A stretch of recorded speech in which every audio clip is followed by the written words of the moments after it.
Alright, so here we are. We just replaced the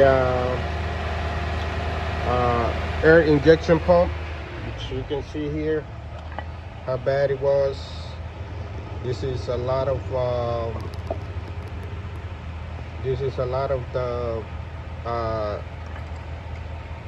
a lot of water that this thing can collect into the system.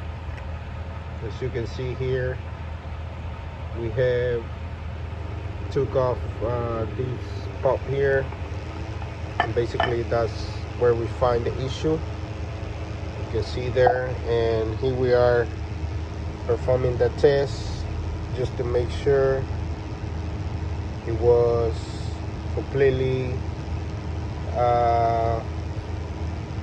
fixed after we do the replacement.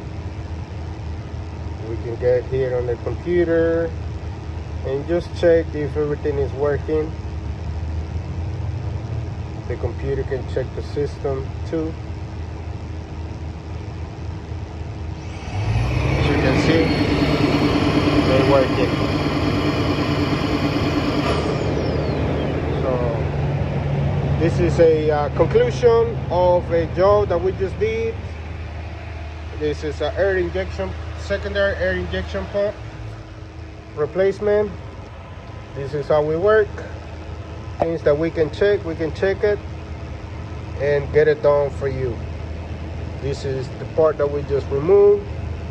We just got it done. We're about to call customer and let her know that it's ready. Thanks a lot.